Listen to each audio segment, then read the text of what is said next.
Maoist అత్యున్నత కేంద్ర committee సభ్యుడు పొలిట్ బ్యూరోలో మిగిలి ఉన్న ఏకైక అగ్రనేత మిసిర్ బెస్రాను రాత్రి భద్రతా బలగాలు అరెస్టు చేశాయి. జార్ఖండ్లోని ధన్బాద్, గిరిడి జిల్లాల సరిహద్దులోని తుండి, మండియా అటవీ ప్రాంతాల్లో సీఆర్పీఎఫ్, జార్ఖండ్ పోలీసులు సంయుక్తంగా నిర్వహించిన ఆపరేషన్లో బెస్రా పోలీసులకు చిక్కినట్లు ప్రకటించారు. బెస్రాతో పాటు అనుచరులు గౌరవ్ హస్తా, మోచ్లను కూడా అధికారులు అదుపులోకి తీసుకున్నారు. సీఆర్పీఎఫ్ మోహరింపు తీవ్రతరం కావడం, అలాగే అంతకుముందు రోజే తన ప్రధాన అనుచరులు 16 మంది పోలీసులు ఎదుట లొంగిపోవడంతో అడవి నుంచి తప్పించుకునేందుకు యత్నిస్తూ ఉండగా ఆయన్ను పట్టుకున్నట్లు అధికారులు తెలిపారు. బెస్రాపై ప్రభుత్వం ₹1 కోటి పైగా రివార్డు ప్రకటించింది. మిసిర్ బెస్రా అరెస్టుతో మావోయిస్ట్ కేంద్ర కమిటీకి చెందిన క్రియాశీల నాయకులు ఎవరూ బయటలేనట్లుంది. ఒకప్పుడు 40 మందికి పైగా సభ్యులు ఉన్న కేంద్ర కమిటీలోని నేతలను భద్రతా బలగాలు వరుస ఎన్కౌంటర్లు, అరెస్టులు, లొంగుబాట్ల ద్వారా మట్టుపెట్టగా 2 దశాబ్దాలుగా పోలీసులకు చిక్కకుండా తప్పించుకు తిరుగుతున్న బెస్రా కూడా ఇప్పుడు పట్టుపట్టారు.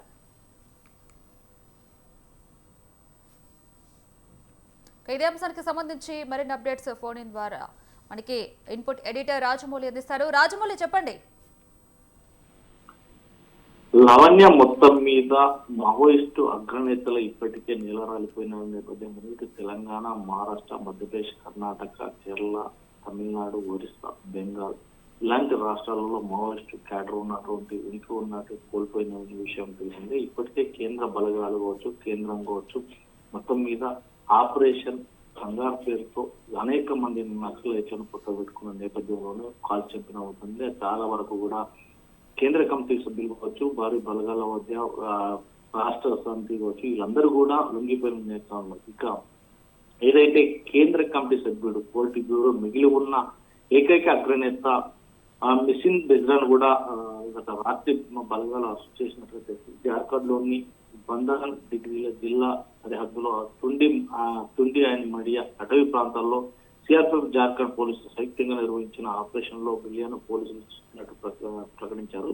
బెస్సతో పాటు అనుచరులు గౌరవ్ హస్తా, మోచులను కూడా అంటే ఈ ముగ్గురిని కూడా వారి అధీనంలోకి తీసుకున్నట్టు తెలిసింది. మొత్తం మీద అతని కేంద్ర కమిటీ పొలిట్ బ్యూరో సభ్యుడు కాబట్టి ఆ నేతృత్వంలో అతని పైన ₹1 కోటి రివార్డు కూడా ఉంది.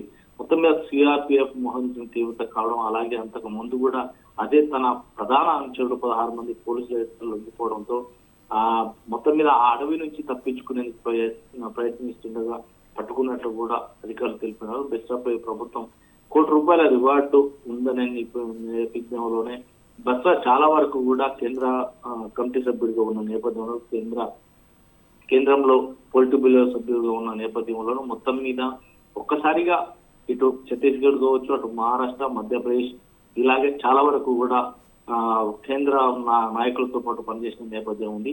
మొత్తం మీద ఏదైతే నక్సలిజాన్ని అణగదొక్కాలి, నక్సలిజాన్ని రూపురేఖలు లేకుండా చేయాలనేది పండుకున్నట్టు కేంద్ర ప్రభుత్వం ఇప్పటికే చాలా వరకు కూడా ఎన్కౌంటర్ నేపథ్యంలోనే చాలా వరకు కూడా నెలకొల్పిన విషయం తెలిసిందే. ఈ నేపథ్యంలోనే వందలాది మంది కూడా మావోయిస్టులు లొంగిపోయిన దాఖలాలని ఈ నేపథ్యంలోనే ఈ కేంద్ర కమిటీ సభ్యుడు పొలిట్ బ్యూరో మిగిలి ఉన్నటువంటి ఏకైక అగ్రనేత మిసిర్ బెస్రాను అదుపులోకి తీసుకున్న నేపథ్యంలో ఇక నక్సలైట్లు ఎవరు కూడా ఉండరు. ఒకవేళ ఉన్నా కానీ వారు తక్షణమే లొంగిపోవాలని కేంద్ర ప్రభుత్వం ఇప్పటికే జారీ చేసిన నేపథ్యంలో రాష్ట్ర కమిటీల్లోనే నేతలను భద్రంగా బలపరుస్తున్న ఎన్కౌంటర్, అరెస్టులు, లొంగుబాటు ద్వారా కూడా మట్టుపెట్టిన 2 దశాబ్దాల పోలీసులు చిక్కుకొని తప్పించుకున్నటువంటి నేతగా కూడా అతనికి పేరు ఉంది. ఈ నేతృత్వంలోనే పోలీసులకు చిక్కడం అనేది సర్వసామాన్య విషయమే అనుకోకూడదు. ఎందుకంటే తన మీద గట్టి నిఘా ఉంచి తనను అరెస్ట్ చేసినట్టు కూడా తెలుపుకుని ఈ నేపథ్యంలో చాలా వరకు కూడా ఇక భారతదేశంలోనే మావోయిస్టులు లేరు అనుకునే నేపథ్యం మీద పోలీసులు ఇటు అధికార పక్ష నాయకులు అదేవిధంగా కేంద్రకు సంబంధించిన పోలీసు బలగాలు కూడా ఉన్నాయి. ఇప్పటికే కొంత ఏదైతే మావోయిస్టుల కోసం గ్రేవన్స్ దళగాలను కావచ్చు, రాష్ట్రాలలో ప్రతి వ్యక్తి పోలీస్ స్టేషన్ కు ఒక 2 ఉంచినటువంటి నేపథ్యం, ఆ రాష్ట్రాల వారిగా ఒక బలగాలను ఏర్పడేసిన నేపథ్యం ఉంది. ఆ బలగాలను ఉపసంహరించుకున్న నేపథ్యంలోనే ఇక నక్సలైట్ లేరు అనే నేపథ్యంలోనే చాలా వరకు కూడా పగడ్బందీగా రాజకీయ నాయకులు పల్లెటూర్ల వైపు కావచ్చు, పట్టణాల వైపు నుంచి వెళ్ళి పల్లెటూర్ల వైపు లేకుంటే అడవి బాట అక్కడ ఉన్నటువంటి గ్రామాల బాట పడుతున్నట్టుగా తెలుస్తుంది. ఈ నేపథ్యంలోనే ఏదైతే మావోయిస్టు అత్యున్నత కేంద్ర కమిటీ సభ్యుడు పొలిట్ బ్యూరో సభ్యుడైనటువంటి మిసిర్ బెస్రాను రాత్రి అరెస్ట్ చేసిన నేపథ్యంలో ఇక మావోయిస్టులు లేరు అనే సంకేతాలు మాత్రం బాగా వినబడుతున్నట్టు మనకు తెలుస్తుంది. Right right thank you Rajamouli.